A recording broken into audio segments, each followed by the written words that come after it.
Muy buenos días. Buenos días. Esta mañana de jueves nuevamente estamos aquí con la serie El fruto del espíritu. Y bueno, que cuántos retos el poder entender cómo es la manifestación de este fruto en nuestras vidas. Y voy a leer el versículo líder. Dice, más el fruto en Gálatas 5, 22 y 23. Mas el fruto del Espíritu es amor, gozo, paz, paciencia, benignidad, bondad, fidelidad, mansedumbre, dominio propio. Contra tales cosas no hay ley. Vamos a orar. Señor, te damos gracias esta mañana que nos permites conectarnos juntas aquí en este taller. Gracias, Señor, porque estamos aprendiendo de tu palabra y estamos reconociendo la gran necesidad que tenemos cada día de permanecer en ti, de estar conectadas a ti, porque fuera de ti no podemos dar ningún fruto. Señor, permite que en este momento yo pueda vaciarme de mí y llenarme de ti, Señor. Que sean tus palabras a través de esto que vamos a aprender juntas y que tú, Señor, nos concedas el gozo de reconocer que necesitamos estar unidas como el pámpano a la vid. Gracias, Dios, por este momento. En el nombre de Jesús. Amén. Y bueno, ¿cuánto hemos aprendido? Hemos visto ya el amor, el gozo, la paz, la semana pasada la paciencia, y esta mañana nos toca la benignidad. Y tenía una frase de John Piper que dice, la vida cristiana, el fruto del Espíritu, es un ajuste de cuentas constante con la carne, como muertos, y una constante contando la presencia del Espíritu de Cristo para producir amor, gozo, paz, paciencia, benignidad, bondad, fidelidad, mansedumbre y dominio propio. Y en Gálatas, como lo hemos estado viendo en esta serie, Pablo menciona estas nuevas cualidades donde el Espíritu Santo dota a la iglesia. Ellas son el sello distintivo de una vida llena del Espíritu. Pablo emplea el fruto del Espíritu para mostrar la diferencia entre una persona que está en la carne y otra que camina en el Espíritu. Cuando nosotros pensamos en esto, ¿verdad? A mí se me viene, y así lo hemos puesto en las imágenes que hemos compartido, ¿verdad? Hemos puesto diferentes frutas, en donde pareciera como si el agricultor se va a preparar para esa cosecha de frutos. Y el Señor actúa en nuestras vidas cultivando el fruto del Espíritu en nuestras vidas, en la vida del creyente. Y muchas veces pensamos, ¿cómo sucede esto, verdad? ¿Cómo sucede esto? Pues sucede en la vida oculta, en el sistema de raíces, en donde nosotros, en nuestra comunión con Dios, en la parte que no se ve, en la parte invisible, en donde está nuestro tiempo con Dios, la memorización de la palabra, el estudio de la palabra, esos tiempos extendidos con Dios, ahí es donde está el sistema de raíces en donde va a formar la vida invisible del creyente. Y en esta mañana nos toca el fruto del Espíritu, la benignidad. Esa hace parte de la lista del fruto, y algunas versiones en la Biblia usan la benignidad como amabilidad, el ser afable, el ser gentil, y se manifiesta de esta manera como un trato agradable, un trato suave y considerado. Entonces es fácil, ¿verdad?, ver qué es la benignidad, porque es algo manifiesto, es algo que nosotros vamos a percibir en las otras personas, lo vamos a ver. Es esa bondad demostrada en acciones de rectitud. Es tener la inclinación a hacer el bien, ayudando al prójimo. Y si nosotros nos vamos al diccionario, solo nos dice que alguien que es benigno es alguien que es afable, benévolo y piadoso. Sin embargo, cuando revisamos la palabra en griego, encontramos que viene de krestotes, que significa excelencia moral en el sentido de conducta, amabilidad, gentileza e integridad. Es decir, la benignidad es una bondad útil y necesaria. Esta palabra se usa en diferentes contextos que nos ayudan a comprender qué usos y significados tienen en el Nuevo Testamento. Y también te quiero decir que algunos autores, revisando en todas estas semanas, veían la benignidad y la bondad como gemelos. Pero estuvimos orando, estuvimos estudiando, estuvimos revisando, y yo decía, Señor, si tú pusiste esto por separado, la benignidad y la bondad, pues deben de tener rasgos y características muy específicos.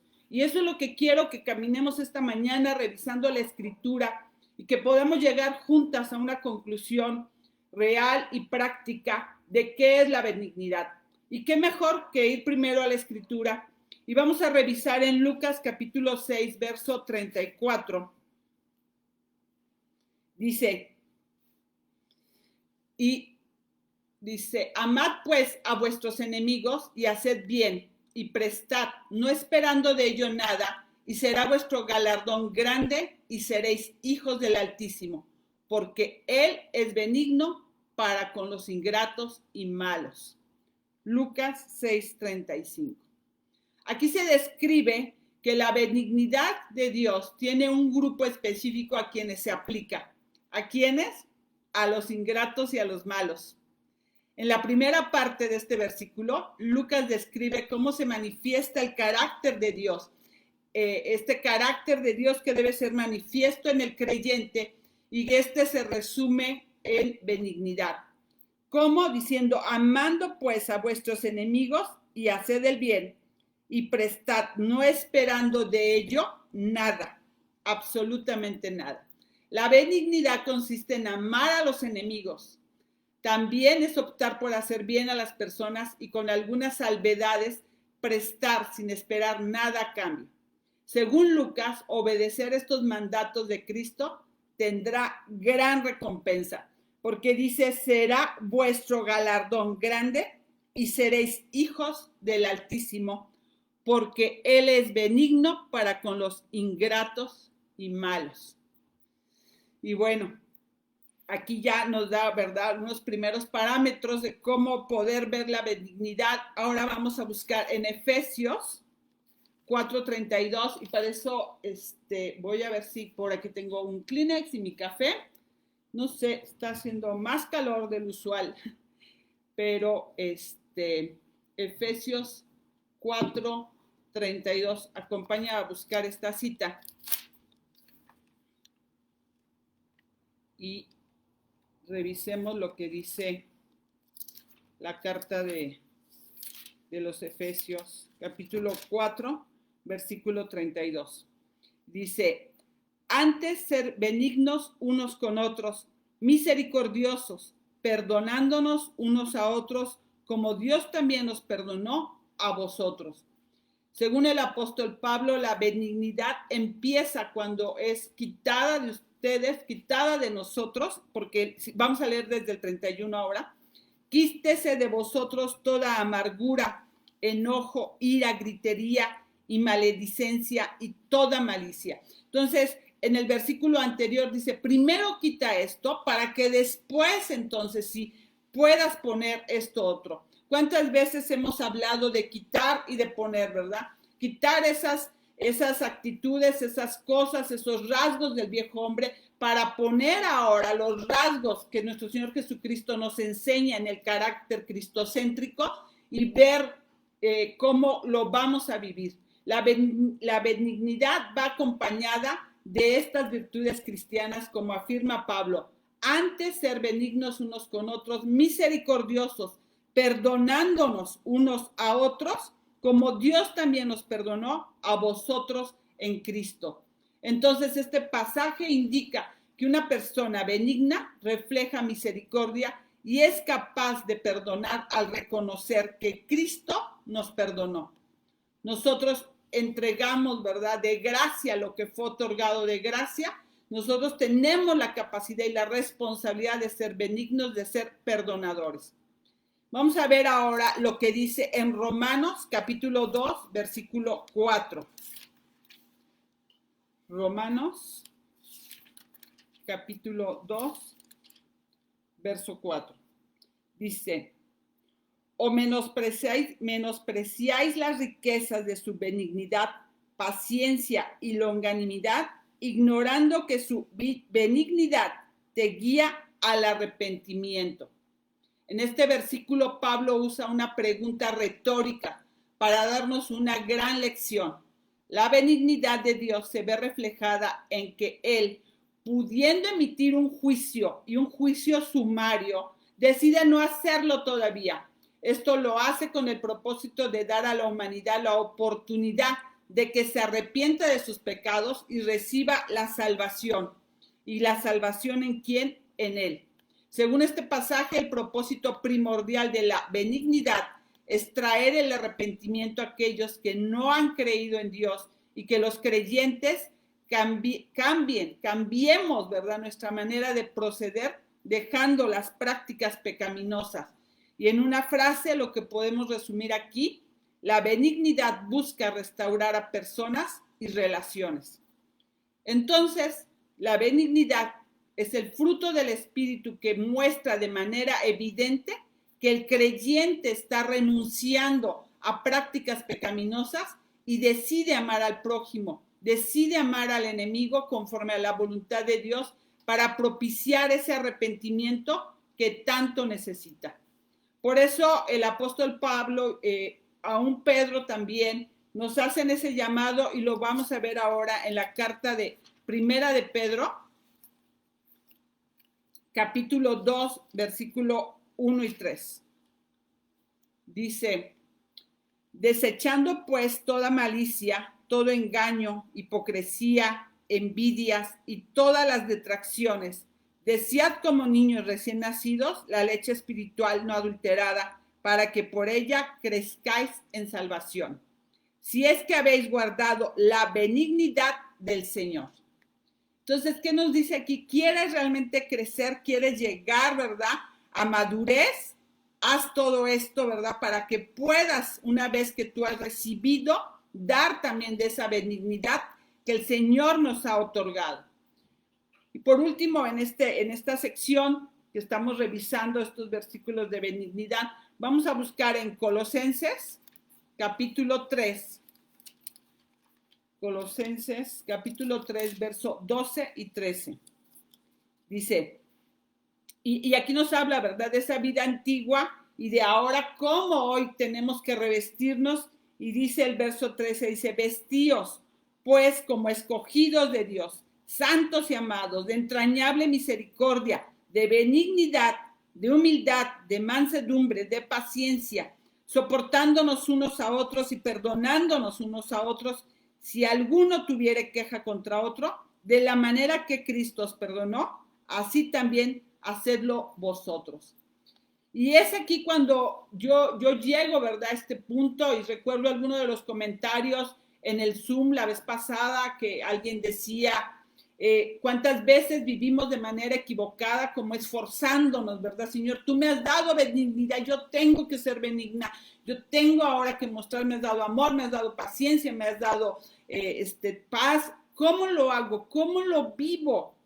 Y a veces estamos como esforzándonos para producir ese fruto, para que se vea, para que sea notorio a los demás, para que sea visible a los demás. Y en este punto es cuando me toca a mí y te toca a ti, ¿verdad?, hacer una reflexión. ¿Cómo se ve la benignidad en acción? Y esa fue mi pregunta estas 3, 4 semanas que estuve preparando el tema, Señor. ¿Cómo se ve esa benignidad que es fruto del Espíritu Santo? ¿Cómo se puede ver en acción? ¿Cómo se ve en la realidad como parte del fruto del Espíritu Santo? Todos los seres humanos, cristianos y no cristianos, tenemos vestigios del carácter de Dios en nuestro corazón y en cierta manera podemos producir, ¿verdad? Nosotros fuimos producto de que hemos sido hechos a imagen de Dios y podemos producir imitaciones caídas de ese carácter. Y lo vemos constantemente en cristianos y no cristianos. Vemos una esposa que ama a su esposo, una madre que ama a su hijo, una persona normal puede ser paciente con otra. Hay momentos en que todos experimentamos paz interior. Y una de las reflexiones que yo hacía desde hacía muchos años atrás era, yo conozco a un gente no creyente que puede ser mejor que yo. Y eso me puede partir el corazón y decir, Señor, yo veo a esta persona, ¿verdad? Y puede tener actos de humildad y de amor y hasta de benignidad mejores que los míos. Pero para eso vamos a revisarlo, ¿verdad? Bien, porque necesitamos entender cómo es posible que alguien pueda hacer eso. Bueno, pues porque son esos rasgos que el Señor ha puesto de su imagen en nosotros, que quedan esos vestigios. Claro, por el pecado, nosotros no podemos producirlos de manera natural. Por eso necesitamos un encuentro con Jesús. Necesitamos llegar en arrepentimiento y fe para que seamos sellados por el Espíritu Santo y viviendo Cristo en mí, viviendo el Espíritu Santo en mí. Es la única forma en que esto puede ser un momento transformador para llegar a producir esto. Entonces, cristianos y no cristianos, todos vivimos aspectos del fruto del Espíritu de forma imperfecta. Lo que Pablo habla en el libro de Gálatas y define como el fruto del Espíritu, por definición, es algo que tú y yo no podemos producir. El fruto del Espíritu es más que una imitación caída del carácter de Dios. Cuando un esposo ama a su esposa, cuando un hermanito hace algo bueno por su hermanita, eso no es el fruto del Espíritu necesariamente, no lo es. Eso es parte de haber sido hechos en el carácter de Dios y todavía tener vestigios de eso, pero no necesariamente es el fruto de estar llenos de Dios. Los frutos espirituales son realidades espirituales que se producen cuando estoy llena de Dios. Oli decía la semana pasada que la paciencia era el resultado de permanecer unido al Señor. Son el resultado de una transformación profunda dentro de mí que solamente ocurre cuando yo estoy conectada con Dios. No ocurre porque yo un día tomé una decisión de decir voy a entregarle mi vida a Cristo y ahora me he convertido. No ocurre por eso. Ese es el primer paso, ese es el inicio de un proceso de santificación progresiva.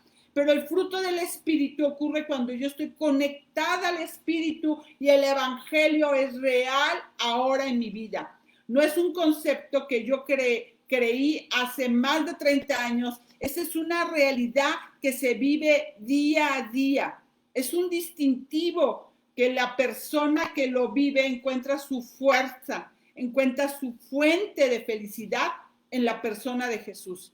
Es una necesidad de ir ahí a la palabra, una necesidad de estar con Jesús y decir, Señor, te necesito. Tú eres todo para mí. Tú eres todo para mí. Entonces, cuando nosotros estamos en esa posición, cuando nosotros estamos viendo que mi fuente, ¿verdad? Mi fuente de espiritual, mi fuente de energía, mi fuente para seguir adelante en mi caminar de esta santificación progresiva es el Señor. ¿Cómo sé si yo estoy viviendo o no? ¿Cómo sé si estoy viviendo realmente el fruto del Espíritu? Pues esa es la gran pregunta de esta mañana. ¿Cómo sé si estoy viviendo en benignidad? Bueno, lo que produce felicidad interna no son las circunstancias. Lo que produce felicidad interna es estar totalmente conectado con Jesús. Y ese es un gozo. Ese es el gozo que sale de estar en una relación profunda con Jesús. Como el resultado de eso, se produce una transformación en mi carácter. Entonces, no son cualidades que yo puedo producir. No son cualidades que se producen nada más porque yo tengo el deseo, sino son cosas que el Señor produce, son este fruto del Espíritu, son cualidades que se producen dentro de mí. Y la vida cristiana no es moralismo, la vida cristiana no es mejorarme, la vida cristiana no es aprender a amar cada vez mejor, a ser cada vez más paciente, a tener más amor. No. La vida cristiana es tener un encuentro con Jesús y como consecuencia vivir esa transformación. Es algo que se produce dentro de mí y no es algo que yo puedo producir. Y cuando yo examino mi vida, ¿quién soy yo? Señor, ayúdame, Señor. El objetivo de la vida cristiana es que el Señor ponga delante de nosotros esa meta que yo no puedo alcanzar, no para que te esfuerces en alcanzarla, sino para que te conectes con el Espíritu Santo, que te permita vivir en esta forma que tú jamás podrías vivir. Que te muestre tu miseria, que el Señor me muestre mi miseria, no para condenarme, sino para darme cuenta que en esta miseria yo no puedo sola, yo le necesito a Él y que Él está dispuesto a cambiarme y que yo vuelva una y otra vez a los pies de Cristo y decir, te necesito, Señor, para que llegar a esa meta y no solamente en esos brinquitos, ¿verdad? De esos saltos, sino que yo pueda volar en el poder, ¿verdad? Que tú me das y poder no solamente dar esos saltos y compararme con alguien más y decir, yo doy mejores saltos que María o que Juanita o que...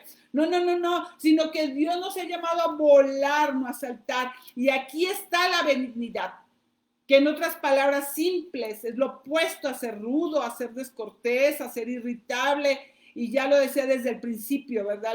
El ser benigno es ser amable, considerado y sensible en mi trato con toda persona. Y subrayemos, ¿verdad? Con toda persona.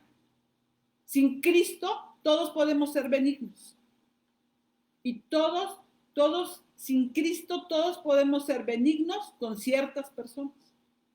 Pero sin Cristo nadie puede ser benigno con toda persona. Que esa es la meta que el Señor pone delante de nosotros. Digo, Señor, ¿cómo lo voy a lograr? ¿Cómo lo voy a hacer, verdad? Y el Señor dice, yo lo voy a hacer en ti. Yo, alma, yo lo voy a hacer en ti. Tú me necesitas a mí, ¿verdad? Yo soy la fuente que te va a hacer que tú puedas llegar ahí en el poder del Espíritu Santo. Entonces, la benignidad es un fruto del Espíritu, no porque uno sea capaz de tratar con amabilidad a ciertas personas cuando me conviene y bajo ciertos contextos y en ciertas circunstancias. No, eso no es la verdadera benignidad como fruto del Espíritu. Yo puedo hacer todo eso cuando las cosas me pueden favorecer o cuando voy a obtener un beneficio, pero esa no es la benignidad que es el fruto del Espíritu, cuando solo soy capaz de tratar a las personas y en todos los contextos y en todas las circunstancias de esa forma que el Señor me está pidiendo de una manera especial, cuando aún las circunstancias me son desfavorables.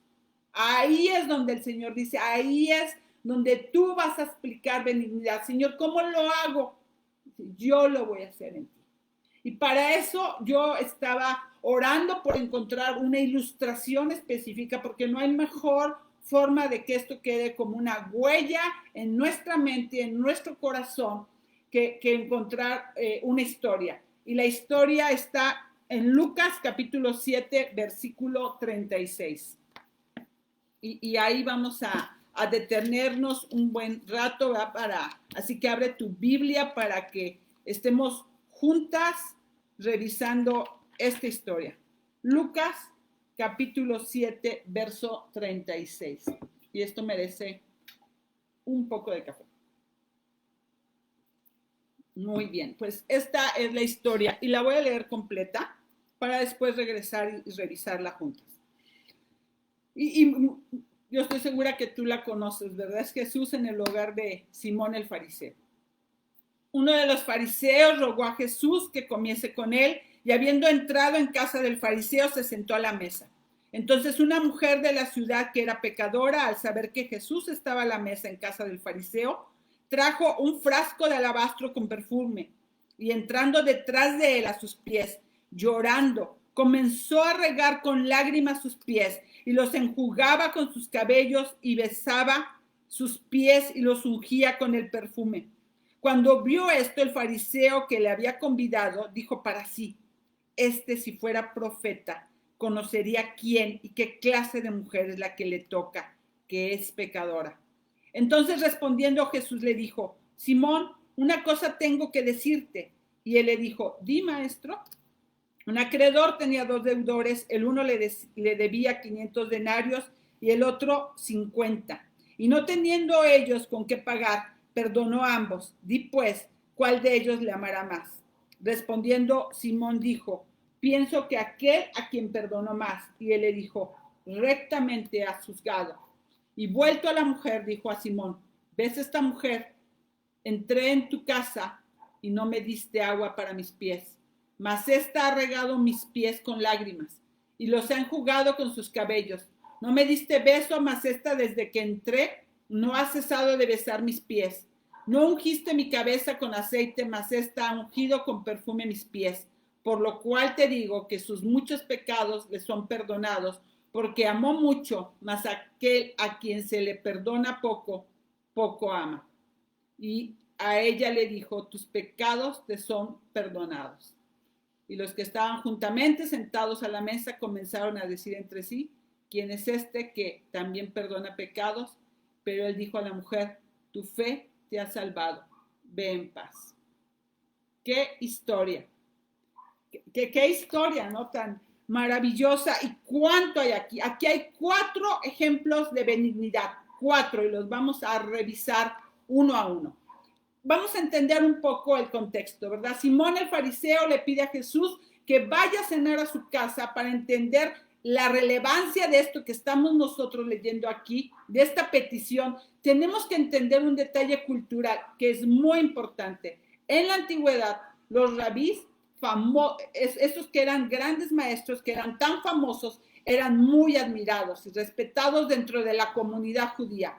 Jesús está en ese momento más alto de su ministerio. Aquí está siendo admirado por muchos, los fariseos están todavía observando, aún no han tomado ninguna posición en cuanto a emitir algún juicio contra Jesús. Esto quiere decir que al invitar a Simón a su casa le está honrando a Jesús, está reconociendo que Jesús tiene una medida de valor, un estatus. Y para entender mejor esto, te voy a poner un ejemplo contemporáneo, porque es la forma en que podemos todavía comprender mejor, ¿verdad? Cómo sucede hoy en día. Piensa en tu pastor favorito, o en el autor de libros favorito, ¿verdad? En ese predicador, escritor cristiano que más admires en todo el mundo, e imagínate que lo estás invitando a cenar a tu casa y que él accede. Esto es lo que está pasando en Lucas capítulo 7. La pregunta aquí es, ¿actuó con benignidad?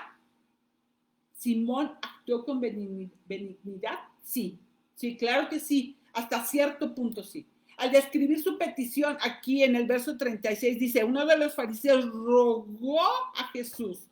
Lucas utiliza un tiempo de verbo presente continuo que nos da a entender la idea de que Simón insiste con amabilidad y con educación, tal como tú y yo lo haríamos al invitar a casa cualquier persona que admiramos y respetamos y le está pidiendo orar. Dice, rogó a Jesús que comiese con él. O sea, le rogó, le pidió. Una idea de insistencia realmente quiere estar haciendo ahí en este momento Simón, y esto muestra benignidad. Y luego aquí hay otro, dice en el verso 37, mas sin embargo llega esta mujer de la ciudad que era pecadora, al saber que Jesús estaba a la mesa en casa del fariseo, trajo un frasco de alabastro. Era el perfume más caro, ¿verdad? Y estando detrás de él a sus pies, llorando, comenzó a regar con lágrimas sus pies y los enjugaba con sus cabellos y besaba sus pies y los ungía con perfume. Aquí hay otro acto de benignidad. Jesús, el verso 40 dice, entonces respondiendo Jesús le dijo, Simón, una cosa tengo que decirte.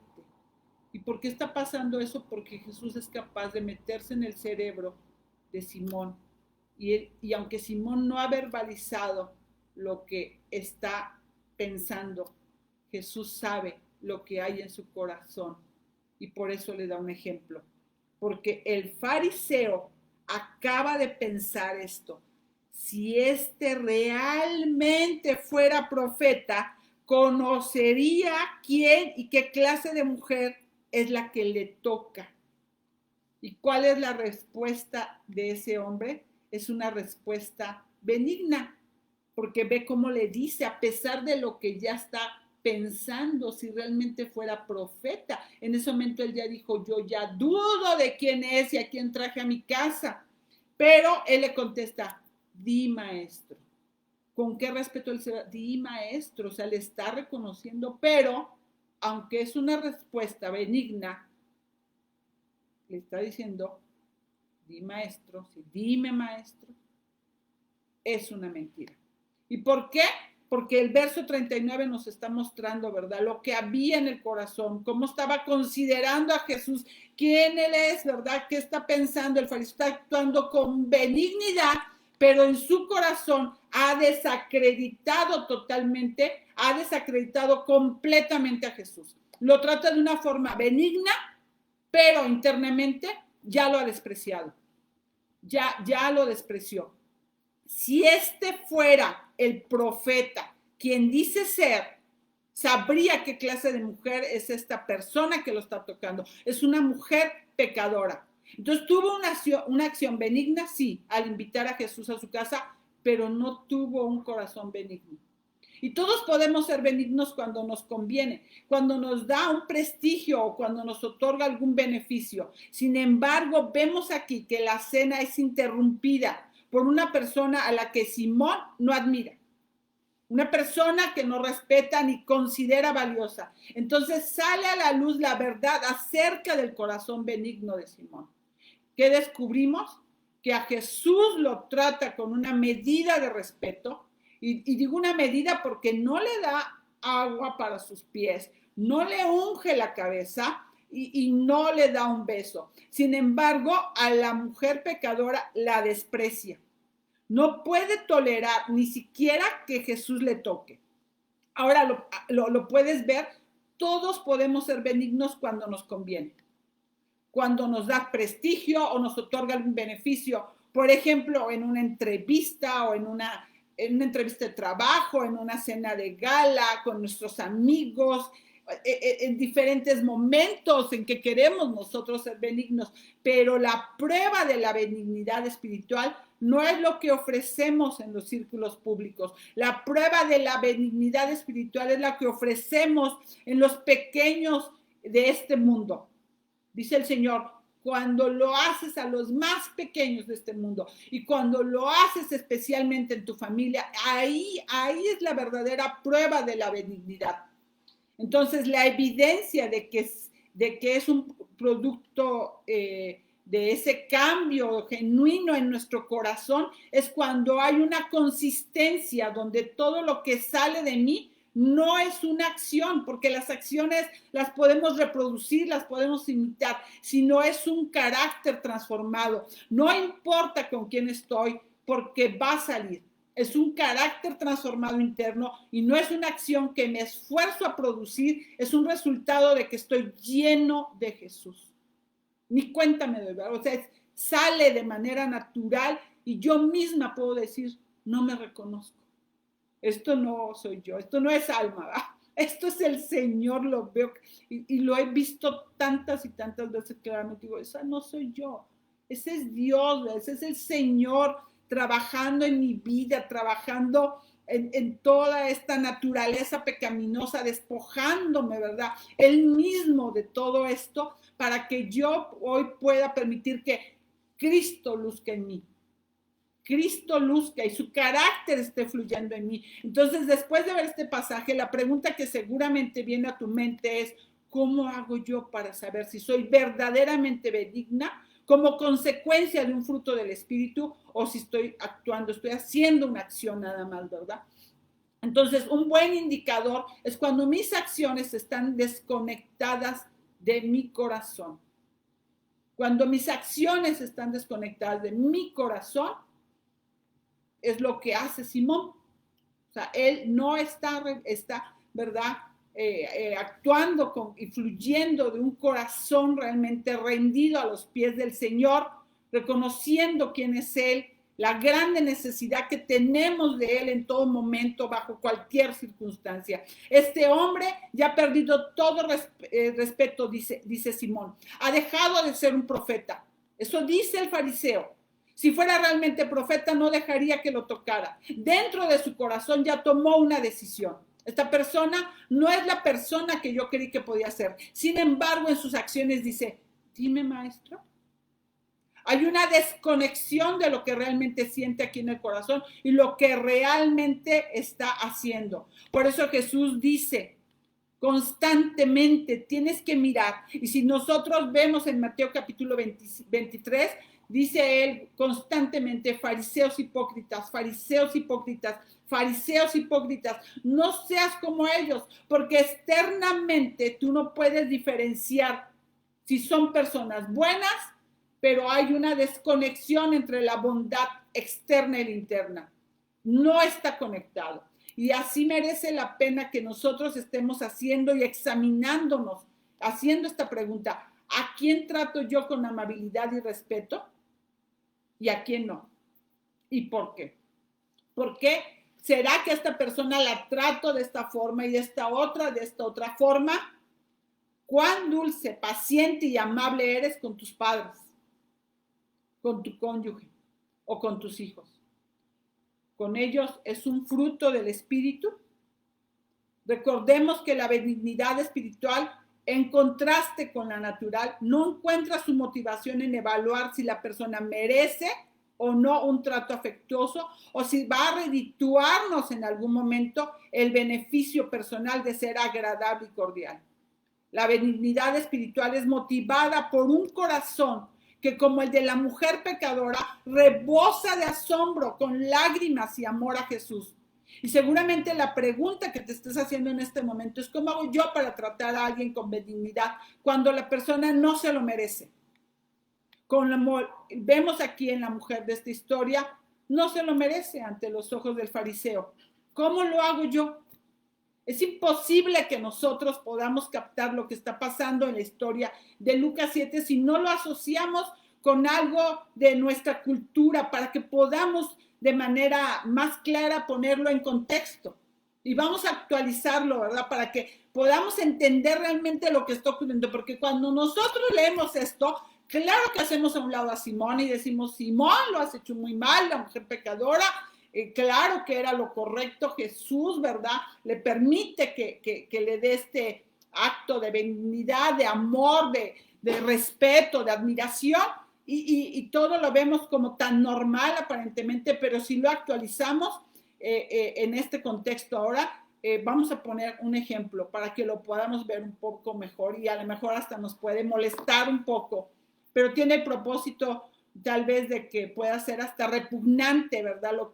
Como lo podemos traer hoy en día. Entonces, imagínate Lucas 7, pero hoy en la actualidad, y que hay una directora de una fundación que se dedica a cuidar niños que han sido maltratados, y está ella trabajando de tiempo completo y es muy respetada por esta fundación, y empieza a crecer y a crecer en la ciudad a nivel nacional, y hace un impacto en el mundo, ¿verdad? De saber lo que está haciendo esta mujer tan respetable, que está con tanta pasión trabajando en esta fundación, rescatando niños, y sale en las redes sociales, todo el mundo la conoce, todo el mundo sabe quién es, la admira por la pasión y el cariño que hace en esta misión. Entonces, imagínate que pone una publicación en Facebook y de repente el pedófilo más conocido del planeta le da un like. Un like es una forma de decir: yo te respeto, yo te admiro, te estoy halagando. ¿Y qué le está queriendo decir? Me gusta lo que haces. Pero este pedófilo, imagínate que de alguna manera, ¿verdad?, hay una conferencia, la mujer está ahí, y cuando termina todo, la gente le aplaude y se acerca el pedófilo y le dice: quiero sacarme una selfie contigo. ¿Qué harías? ¿Qué actitud interna te generaría por dentro? ¿Qué pensarías? ¿Lo permitirías o no? O sea, me quiero sacar una selfie contigo, quiero aparecer a tu lado.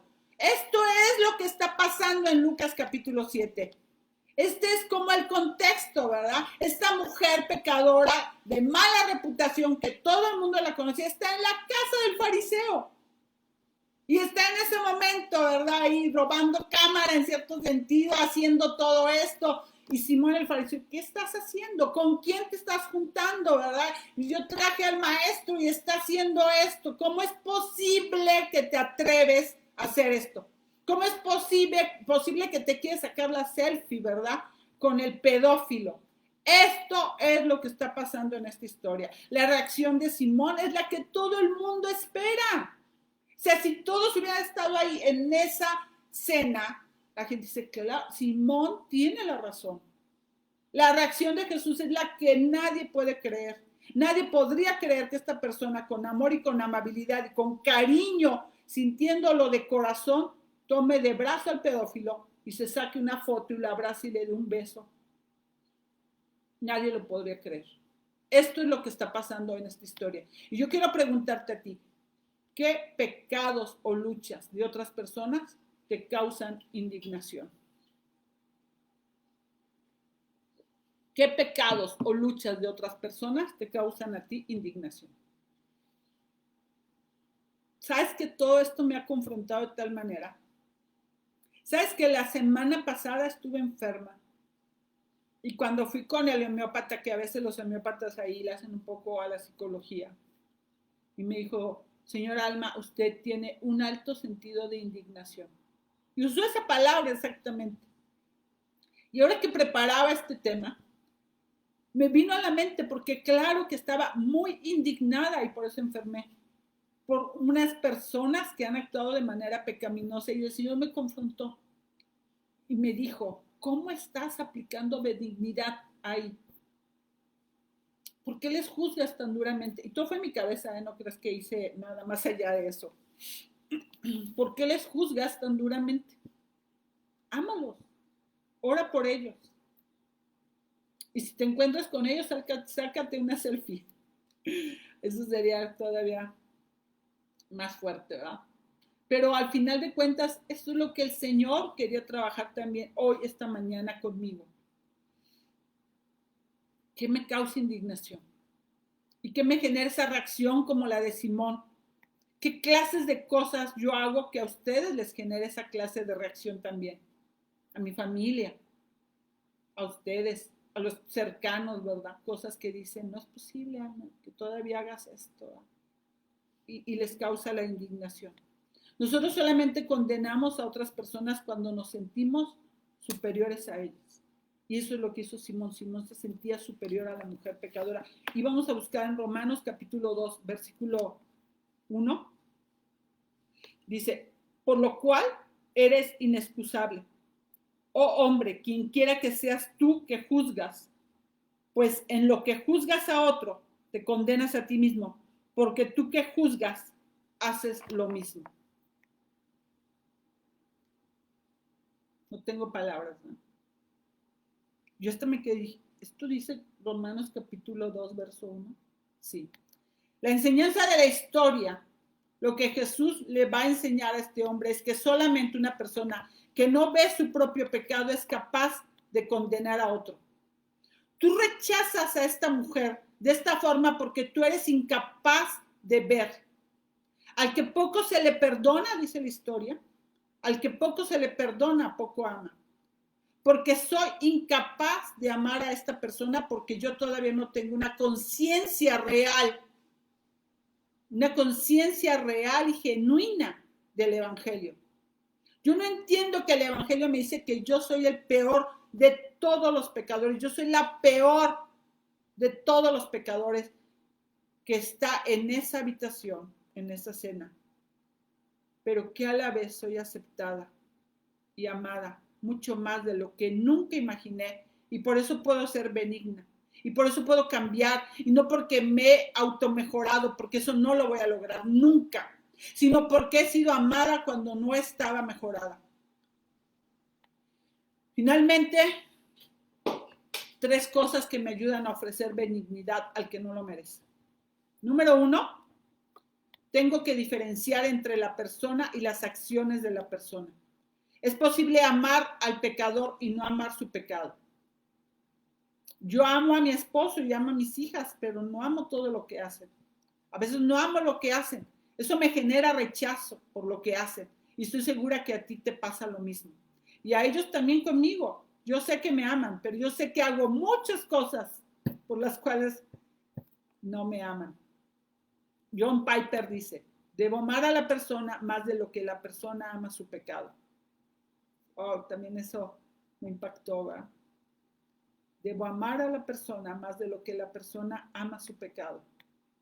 Aún a esta persona, a esta mujer pecadora, Jesús está quebrando una forma de pensamiento, está rompiendo una forma de pensamiento. La benignidad verdadera es la capacidad de amar a la persona que piensa distinto a ti. De hecho, Jesús dice en la historia, tus pecados que son muchos,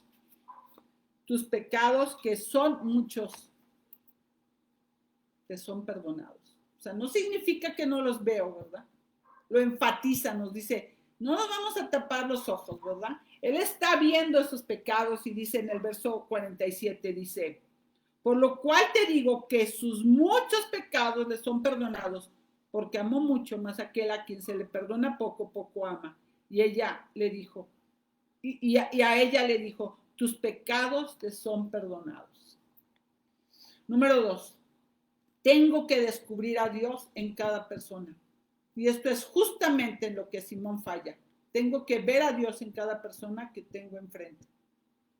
¿Recuerdas la típica historia de esas películas donde el rey está en su palacio y de repente, ¿verdad?, se ensucia la cara y se pone una gran capucha y se escabullen del palacio y se va a la ciudad y se pierde entre toda la gente?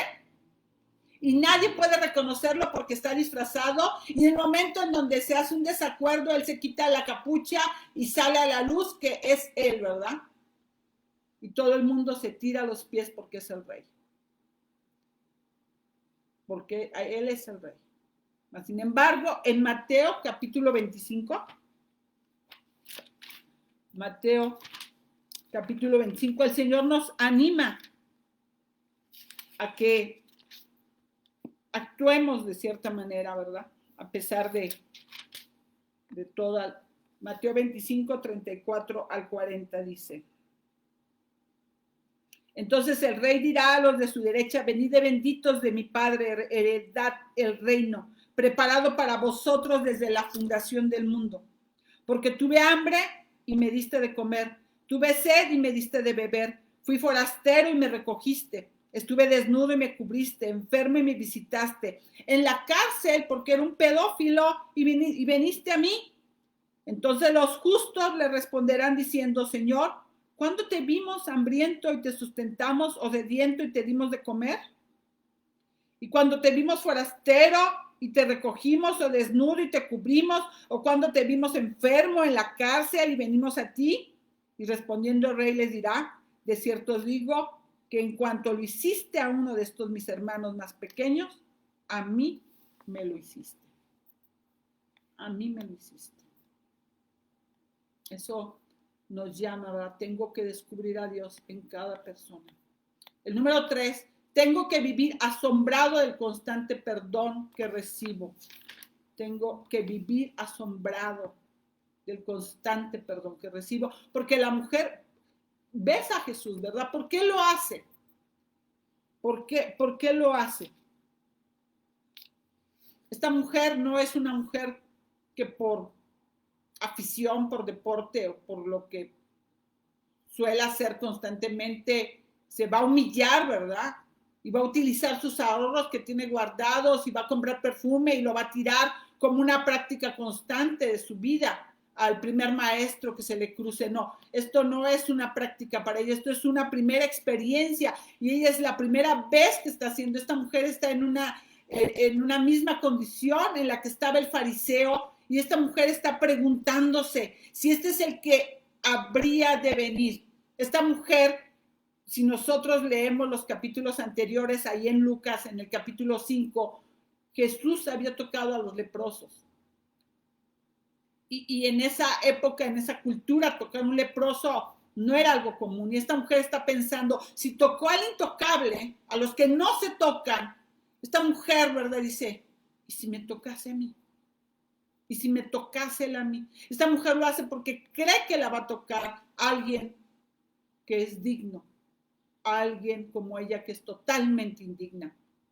Y quizás tenga misericordia este maestro. Y quizá, ¿verdad? Quizá tenga compasión de mí. Y por eso hace algo increíble, sacando toda su cuenta bancaria, vacía la cuenta, compra un perfume y lo tira a este hombre y lo derrama delante de esta persona y dice, no soy digna de ti. Y llora porque se da cuenta que lo ha encontrado a él. Esta mujer se da cuenta de que el amor de Jesús es tan grande que puede abrazar hasta un pedófilo arrepentido, porque ella es una mujer muy arrepentida y porque no puede creer que se encontró con Jesús. Y rebasa todo lo que ella pudiera pensar y no hay explicación alguna, ¿verdad? Ha gastado todo lo que tiene. Ha gastado y ha derramado todo delante del Señor. Se gasta toda esta mujer. Y es exactamente lo mismo, el ejemplo de un hombre que se encuentra un tesoro, ¿verdad?, en el campo y vende todo lo que tiene, y esta mujer tiene la misma experiencia que la mujer samaritana, que de repente está ahí, va a buscar agua y tiene sed y se encuentra con el Mesías y dice, me importa nada mis cántaros, y sale a la ciudad y le dice a toda la gente, lo encontré y mi vida me da igual, mi vida no me importa. Vengan, y se hace un despliegue de personas, ¿verdad? Vengan a verlo, porque no me importa mi pecado, no me importa lo que yo he hecho, porque lo encontré a él. Y se da cuenta que es muy distinto de lo que a veces se piensa. Y ahora nosotros podemos preguntarle al texto, ¿por qué Simón no ves a Jesús? Y no hay que especular en el pasaje mismo lo dice y da la respuesta aquí mismo. Es que no entiendes, ¿verdad? Le dice Jesús, tú piensas que ella es mala y tú eres bueno, y eso está aquí en el pasaje. Tú piensas que ella ha hecho algo que es totalmente imperdonable y que lo que tú has hecho es perdonable y tú mereces mi perdón. Y las cosas no funcionan así. En el universo de Dios las cosas no funcionan de esta manera, porque eres ciego a tu propio pecado, porque no ves tu pecado y no ves la necesidad que tienes de Jesús. No ves la necesidad de vaciar la cuenta bancaria, no ves la necesidad de tirarte a los pies de Jesús y no ves la necesidad de llorar. Y no le genera nada le genera a Jesús, no le genera absolutamente nada, pero una persona que se conoce, que sabe quién es y que tiene enfrente al Dios del universo, que no puede parar de llorar, porque siente el corazón destrozado, porque lo ha encontrado a él.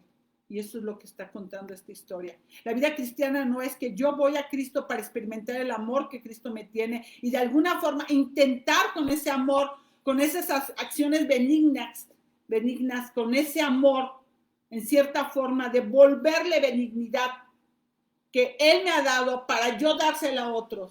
Eso no es la vida cristiana. La vida cristiana es experimentar de tal forma que alguien me ha sido experimentado el perdón de Dios, que de repente mi corazón explote, ¿verdad? En una catarata, en un mar de gracia, porque estoy estoy inundada de saber que yo no lo merecía, que yo era la más vil y pecadora, que Él me ha aceptado, que me ha adoptado, que me ha amado, que me ve valiosa ante sus ojos, y que yo hoy puedo ser una mujer llena de bondad, de paz, de gracia, de amor, de benignidad incondicional, pero porque es el producto de mi relación con Él, y que me puedo vaciar a los demás sabiendo que aún en medio de todo esto me voy a equivocar, que voy a volver a caer, que me voy a alejar de Él, que a pesar de que Él quiere una relación tan estrecha y tan profunda conmigo, muchas veces me voy a alejar y lo voy a hacer a mi manera y la voy a regar y me voy a equivocar, pero puedo regresar nuevamente a Él y me va a tratar como el primer día, con el amor, el cuidado, y me va a vestir y me va a dotar de todo lo que yo necesito, me va a consolar, y que ahí va a estar siempre para mí, porque Él quiere una relación conmigo. Él quiere estar en una comunión conmigo, porque Él anhela, ¿verdad?, tener un vínculo conmigo y contigo, y eso es abrumador, ¿verdad? Nadie nos acepta de esa manera, nadie nos recibe de esa forma, y entonces, ¿qué es lo que yo puedo? Reduplicar, ¿verdad?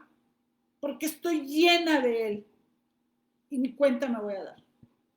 Ni cuenta, va a salir, va a fluir, va a salir por mis poros, ¿verdad? de una manera natural, como consecuencia de estar llena totalmente, de estar en una comunión con Él, de estar permaneciendo en Él, de estarlo buscando a Él y de que Él, su vida, salga a través de mis poros, ¿verdad? Que se pueda oler el olor de Cristo en mi vida. ¿Sí? Yo no lo puedo producir. Él lo hace en mí. Eso es un milagro.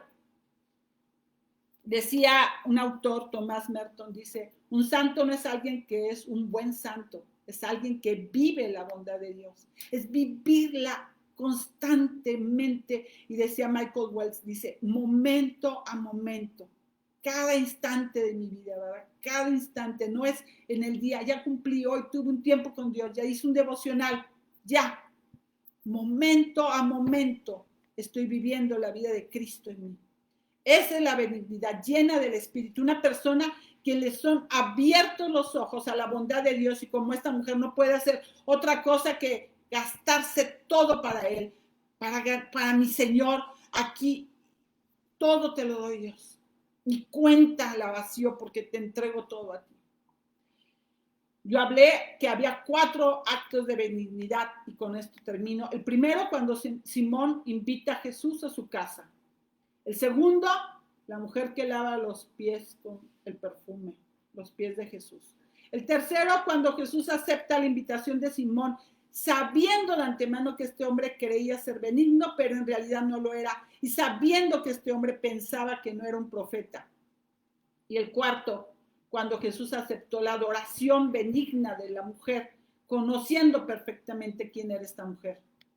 Amó al hombre, sí, amó a Simón. Amó a la mujer pecadora, sí, sí, la amó. Y fue benigno aceptando la invitación de alguien indigno. Y fue benigno aceptando el lavado de los pies de la mujer pecadora. Este es Jesús. Qué distinto cuando me miro a mí y veo a mis contradicciones. Para mí ha sido un reto este tema. El Señor no se equivoca, ¿verdad? El Señor trata con mi necesidad. Y cuando yo veo esta clase de aceptación, yo no puedo hacer otra cosa que orar a Dios. Señor, yo te doy gracias, Señor, esta mañana, Señor, yo me rindo a ti. Sé que es imposible ver estas cosas si no tenemos abiertos los ojos espirituales para experimentarte, Señor. Así como lo hizo Zaqueo, como lo hizo la mujer samaritana, como lo hace esta mujer pecadora. Esa transformación completa de nuestro ser que nos recuerda una y otra vez quiénes éramos y ahora quiénes somos en ti. Y que esto no es solamente por un momento, sino que es un estilo de vida para ti, Señor, que nos recuerdas constantemente,